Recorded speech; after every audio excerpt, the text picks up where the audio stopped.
gudoomiyaha maxkamadda sare ee Somaliland Aadan Xaaji Cali ayaa shalay dhaariyay 6 xubnood oo guddiga doorashooyinka Somaliland ah iyadoo uu weli taagan yahay murankii u dhaxeeyay xisbiyada iyo xukuumadda. Haddaba wariyaheena Qadar Maxamed Cabdulla ayaa wareystay Cabdirashiid Maxamuud Riiraac iyo Xasan Yuusuf Ducaale oo labaduba ka mid ahaa xubnihii la dhaariyay shalay. Waxaana ku horeeya Cabdirashiid.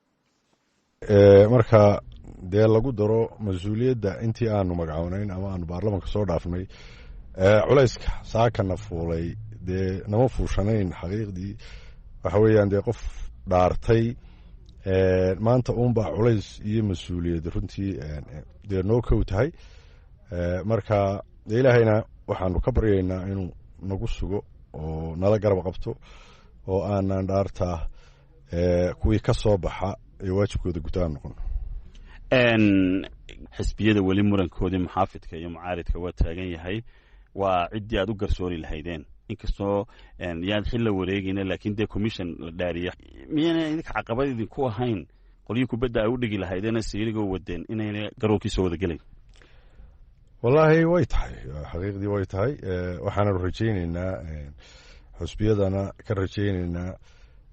ilaahayna ka baryaynaa in asafgarad iyo dee wanaag yimaado in maaragtay dee la wada shaqeeyo oo dhaarta iyo cadaaladda aanu ballan qaadnay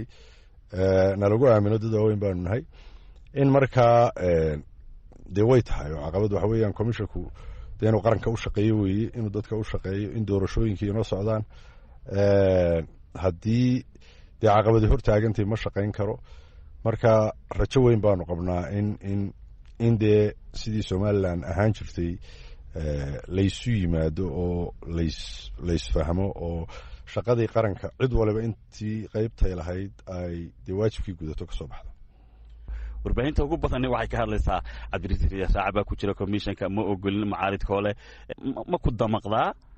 hadalhaynta iyo durkaa lagu duray sideed isku aragtaa? wallaahi dee waxaan dareemaa runtii waa dhabo haayo waad ma garanaysaa waxaadan dee dembi aadan isku ogeyn ama aadan gelin marka aad maqasho dad badan oo wadwada dad badan oo aan runtii dee iba aqoonin shakhsiyan oo cay kuu soo diraya waa qasab weeye qofka biniaadankii dee filim buu iska leeya waa laga yaabaa sometimes laakiin waxaan u arkaa dee xil qaran weeye xilka qaran un baana le ma garanaysaa cayda iyo maagista iyo marka aniga maaha shakhsiyan anigu sidaan qaba waxa weeye waa xilkaa qaranna dee ciddii ugu maagaysaa xaq bay u leedahay inay ugu maagto sababta waxa weeye wax naga dhexeeyey oo ummadda ka dhexeeyey baan ma garanaysaa dee lay diray waan gacanta ku hayaa marka waxaan isleeyahay waxba u dhimi mayso dee ma garanaysaa xilkaa qaran iyo hawshaan hayo waxba u dhimi mayso maagista iyo dadku dee xilkooday maaganayaan markaa soo ururiyo. Xasan Yuusuf Ducaale wuxuu ka mid ahaa xubnihii 6 ahaa ee commissionka Somaliland la dhaariyay bal xasan dareenkaaga ka waran? dareenkaygu waxa weeye mas-uuliyad aada u culus oo runtii markii kitaabka gacanta lay saaray maanta wax maalmihii hore waxay iska ahayd ciyaar iyo hawl iyo magaranaysaa shaqaan diyaardoon laakiin markii kitaabka gacanta lay saaray maanta runtii waxaan dareemay xagga minalahayda culays weyn oo iila muuqday inaan maanta laga bilaabo noqonayo qof garsoore u ah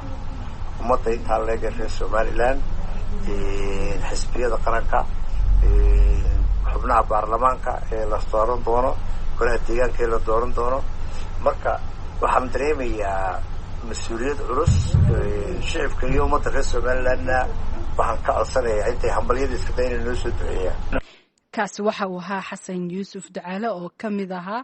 guddi 6 xubnood ah oo doorashooyinka Somaliland oo shalay la dhaariyay waxaa ka horeeyay Cabdirashiid Maxamuud Riiraac dhammaantoodba waxay u waramayeen wariyaheena Qadar Maxamed.